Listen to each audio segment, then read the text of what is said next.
111 से लिखेंगे glossary.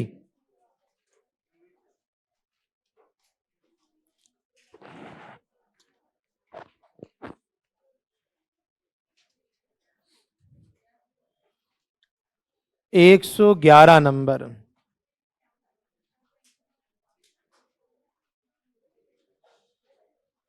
Ad hoc लिखो, एडी अलग है और HOC अलग है, एड हॉक।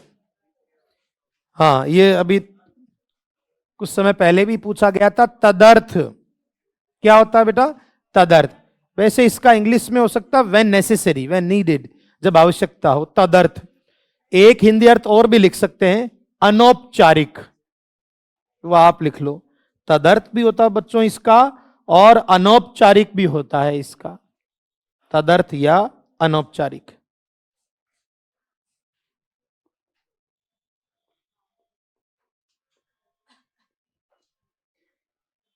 बिल, विधेयक, बिल का क्या हो जाएगा? विधेयक।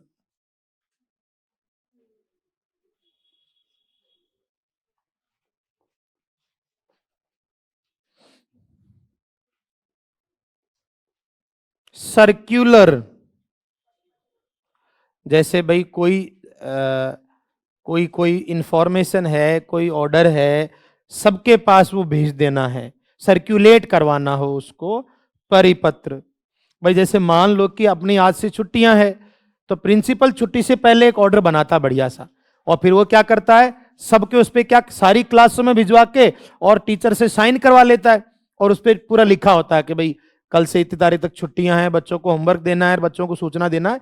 तो वो उसको क्या करता है, डायरी को सर्क्यूलेट करता है। मतलब कोई न्यूज जो सबके पास पहुंचाना हो तो उसके लिए क्या जारी होता है? परिपत्र, सर्क्यूलेट करना मतलब।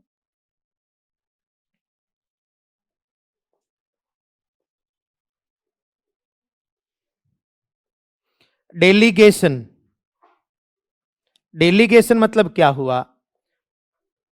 प्रतिनिधिमंडल, शिष्टमंडल।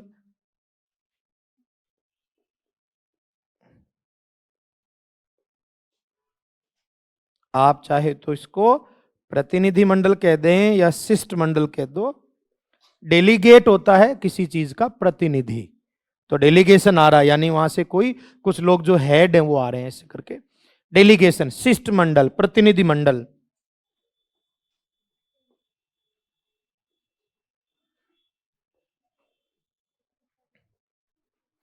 चलो कम से कम कुछ लोगों को पता तो चला कि सिलेबस में ऐसा ऐसा भी होता है।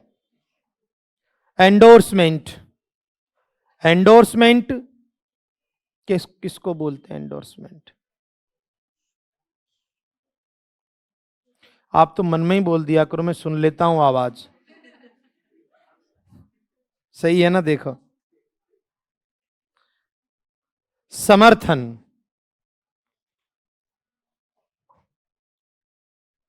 देखो जैसे आपको कोई डॉक्यूमेंट दिया जाता है, पृष्ठ अंकन का मतलब समझो, पृष्ठ मतलब पेज, अंकन यानी उस पर अपने सिग्नेचर करना, यानी आप सहमति दे दी, आपने साइन कर दिए, तो सिग्नेचर करना भी हो गया पृष्ठांकन, या समर्थन भी बोलते हैं किसको? एंडोर्समेंट को।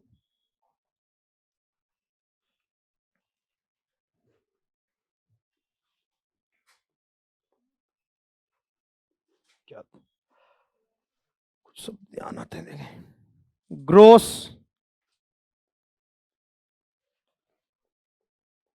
एक है फॉरवर्ड। ग्रोस का तो जानते होंगे ना?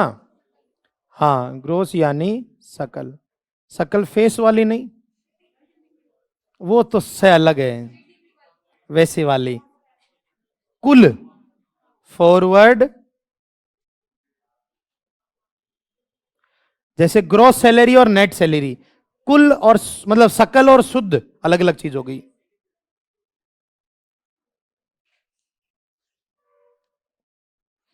फॉरवर्ड, अग्रवर्ती।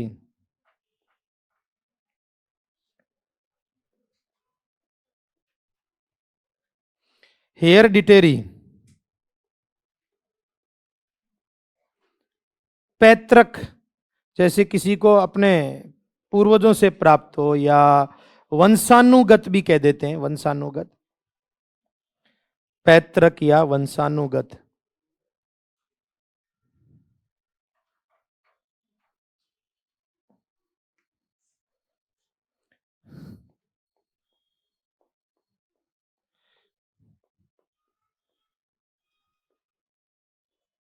इनिशियल्स जानते हो? इनिशियल,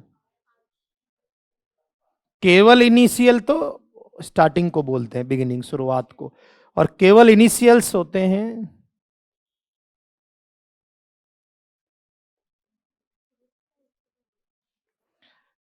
शॉर्ट सिग्नेचर, लघु। अब जैसे आप जैसे स्कूल ज्वाइन करोगे तो रजिस्टर में आपकी जो सिग्नेचर होंगे वो क्या होंगे? हमेशा शॉर्ट में। पूरा नाम थोड़ी आता है, राकेश कुमार वर्मा, पूरा नहीं आता उस पे आपका इनिशियली होते हैं रजिस्टर पे, सिर्फ राकेश, ऐसा। हम्म वो बड़ा नाम तो कैसे आएगा उस छोटे से कॉलम में? इतना सा तो कॉलम होता है वो, तो इसलिए आप सीख लो, मतलब सिग्नेचर, क्या पता काम आ ही जाए। कल को पता लगे सिग्नेचर सीख के कुछ मतलब नहीं निकला, ऐसा भी नहीं करो।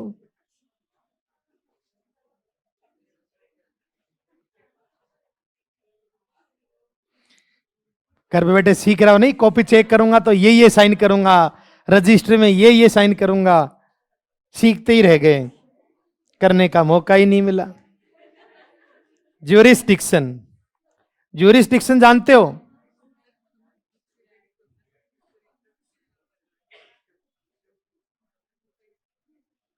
क्षेत्राधिकार, न्यायिक क्षेत्र कह दो भाई। जैसे कोई विवाद हो गया कोई चीज को लेकर, तो उसका दायरा क्या है? जैसे मान लीजिए आपने कोई दुकान से कोई पैकिंग फूड लिया, आपको कोई डाउट है, आपको केस करना है, तो उस पर लिखा आता है ज्यूरिसडिक्शन, इसका जो क्षेत्राधिकार क्या है वो। इसके अलावा अपने कंफ्यूजेबल वर्ड,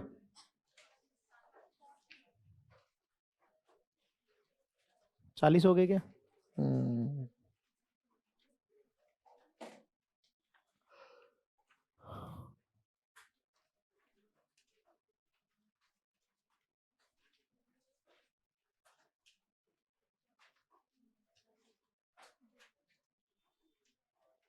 अफेक्ट और इफेक्ट, अफेक्ट और इफेक्ट।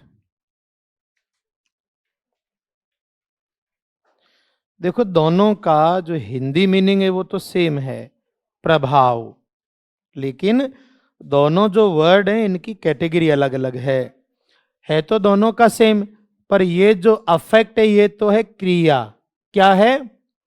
मतलब प्रभाव डालना। और ये जो इफेक्ट है ये क्या है? संज्ञा। क्या है? संज्ञा। मतलब जो अफेक्ट है वो वर्ब का काम करता है किसी सेंटेंस में, और जो इफेक्ट है वो किसका काम करता है? नाउन का। तो अगर आपको इस तरीके से कोई दो शब्द दिए हैं तो आपसे पूछे कि सही शब्द क्या है,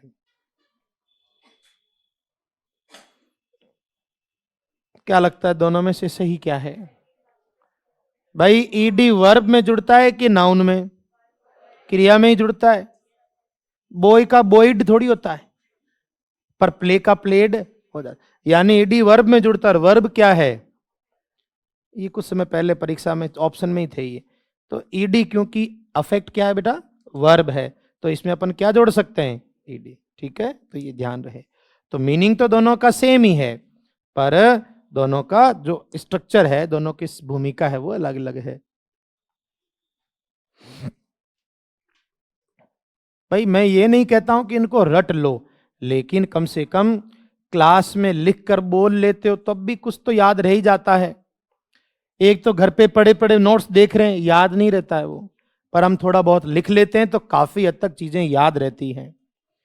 बाइट और एक ये वाला बाइट, तो देखो ये वाला बाइट तो होता है काटना, जैसे कुत्ते ने काटा, सांप ने काटा, ये क्रिया है जिसकी सेकंड फॉर्म है ये, और थर्ड है बच्चों,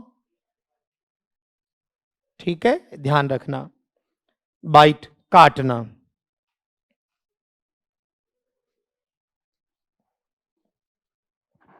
हाँ अब कर रहा हूं, अब कर रहा हूं मैं, ठीक है।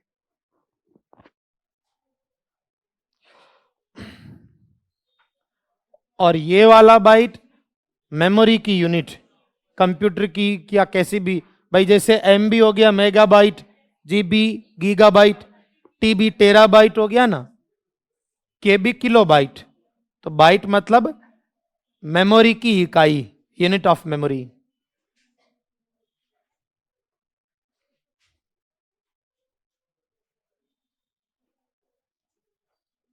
इनको लिखने से कुछ ज्ञानवान बढ़ता है क्या आपका, या ऐसी पेन की शाही ही कम होती है सिर्फ? क्या पता पेज तो 3-4 भर दिए हैं, पर कभी पंखे के सिवाय पन्ने पलट नहीं पाते हैं, पंखे से ही पलटते होंगे पेज, आप में हिम्मत नहीं हो पाती है। और आजकल तो पंखे भी नहीं चल रहे हैं, तो पेज भी नहीं पलटते होंगे।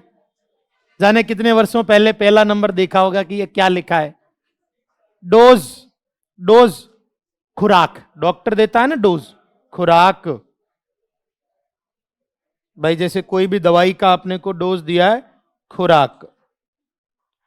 और जो नीचे वाला डोज है, इसका मतलब होता है थोड़ी सी देर की नींद, हिंदी में झपकी लेना भी बोलते हैं। अंग्रेजी में एक शब्द इसके लिए है, वो है ये नैप। थोड़ी देर सुस्ता लेना, झपकी लेना जरा सी, जैसे आप लोग अक्सर देखता हूं मैं आंख खोल के ही सो लेते हो 2 मिनट, वैसे वाला। पता नहीं चल पाता टीचर को, टीचर सोचता कितने सिंसियर हैं, अरे सिंसियर नहीं, सो गया ये, जगाओ इसको। हो जाता है कभी, आप बहुत मेहनत करते हो, रात भर भी पढ़ते हो तो नींद नहीं ले पाते हो घर पे, तो इसलिए मजबूरियां हैं सारे, क्या कर सकते हैं। आपकी इतनी तारीफ करने के बावजूद भी आप मोटिवेट नहीं हो पाते, तो यार अब मेरा तो कोई गुनाह नहीं है इसमें।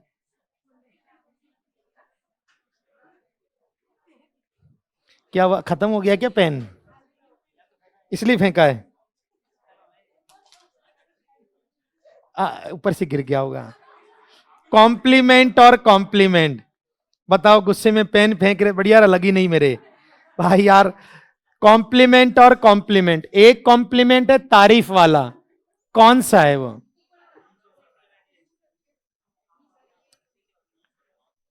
तो जो नीचे वाला कॉम्प्लीमेंट है ये है तारीफ, प्रशंसा। नीचे वाला जो आई वाला कॉम्प्लीमेंट है, इसका मतलब है तारीफ करना, प्रशंसा करना, कोई किसी के प्रशंसा के लिए कुछ चीज है। और ऊपर वाला कॉम्प्लीमेंट है बच्चों पूरक, कोई चीज जैसे कोई पूरी नहीं है, हाँ पूरक कह दो, या जोड़ना भी बोलते हैं कॉम्प्लीमेंट। एक और लिखा है क्या? वो आज कोई बोला नहीं कि सर एक और लिखा तो सही हो जाएगा, तो इसलिए मुझे लगा कि लिख।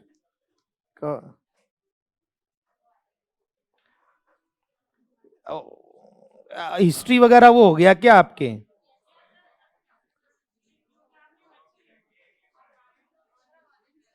सही है। फियांसे और फियांसी सिमिलर ही है, थोड़ा सा फर्क है।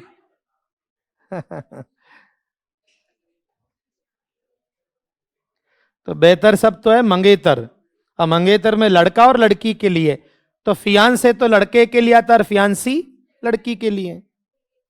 मंगेतर मंगेतरी नहीं, क्या कुछ भी, तो आप लोग कुछ भी बना लेते हो, बताओ मंगेतरी क्या होता है?